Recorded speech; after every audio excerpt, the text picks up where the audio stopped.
ሸይጣንን ለምን አቆየው አላህ ሱብሓነሁ ወተዓላ?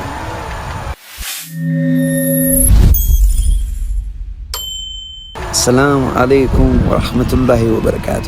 ሐይዋን እንዴት ናችሁ? ዛሬ ለምንድን ነው አላህ ሱብሓነሁ ወተዓላ ሸይጣንን እስከ መጨረሻው ያላጠፋው የሚለውን ሐሳብ እንወያይበታለን። ይህ ጥያቄ ጥልቅና ብዙ ጊዜ የሚጠየቅ ሃይማኖታዊ ጥያቄ ነው። አላህ ሱብሓነሁ ወተዓላ ሰይጣንን ወይም ኢብሊስን ከፈጣሪነት ትእዛዝ ውጭ ከሄደ በኋላ ለምን ወዲያውኑ አላጠፋው ወይም አላሰናበተውም ለሚለው ጥያቄ የእስልምና መምህራንና ሊቃውንት በመሰረቱ በሁለት ዋና ዋና ምክንያቶች ይመልሳሉ። አንደኛ፣ የሰው ልጅ የመምረጥ ነፃነት ወይም ፈተና። አላህ ሱብሓነሁ ወተዓላ ሰይጣንን ሕያው አድርጎ ማቆየቱ የዚህ ዓለም ዱንያ ዋና ፈተና ቴስቲንግ ግራውንድ መሆኑን ለማረጋገጥ ነው። አላህ ሰውን ወደ እርሱ በመጥራቱ ሰይጣንን ደግሞ ወደ ክህደትና ወደ ክፉ መንገድ በመጥራት ተፈታታኝ ሁኔታን ፈጥሯል። ሰው በአላህ ትእዛዝና በሰይጣን ፈተና መካከል በነፃነት እንዲመርጥ እድል ይሰጠዋል።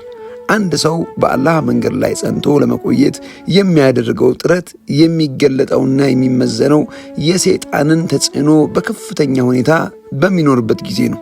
በፈተና ውስጥ የተገኘው ኢማን ወይም እምነት የበለጠ ጠንካራና ትልቅ ምንዳ ወይም ደግሞ አጅር አለው። ሰይጣን ባይኖር ኖሮ ወደ መልካም ነገር መሄድ ግዴታ እንጂ ምርጫ አይሆንም ነበር ማለት ነው።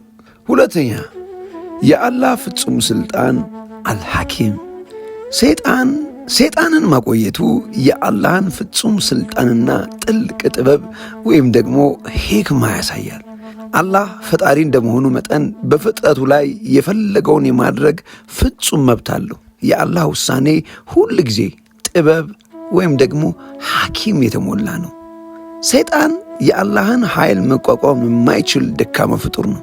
እርሱ የሚፈትነውም ሆነ የሚሠራው ነገር ሁሉ በአላህ ፈቃድና ዕውቀት ውስጥ ነው። ሰይጣን የአላህን ዓላማዎች ለማሳካት እንደ አንድ መሳሪያ ሆኖም ያገለግላል። የሙናፊቆች ወይም ግብዞች መለየት። ሰይጣን በመኖሩ ምክንያት በእምነት የጸኑ አማኞችና በውስጣቸው ጥርጣሬ ወይም ግብዝነት ያላቸው ሰዎች በቀላሉ ይለያሉ። ከቁርአን አንጻር እስቲ ልንገራችሁ። ሸይጣን ወይም ደግሞ ኢብሊስ ከአላህ ዘንድ እየጠየቀው እስከ ቅያማ ቀን ድረስ እስከ ትንሣኤ ቀን እንዲቆይ የሚል ዕድል ነው። አላህም ፈቃዱን ሰጠው። አላህም አለ፣ አንተ ከተጠበቁት እስከ ተወሰነ ጊዜ ከሚቆዩት ነህ። ሱረቱል አልሂጅር 15:37 እስከ 38።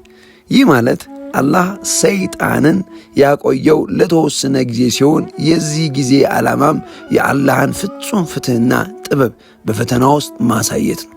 ባጭሩ ሰይጣን እስከ ቅያማ ቀን ድረስ መኖሩ በኢስላም የፈተናና የምርጫ አስፈላጊነትና የአላህን ፍጹም ስልጣን የሚያጎላ ቁልፍ መርህ ነው። ሰላሙ አለይኩም ወራህመቱላሂ ወበረካቱ።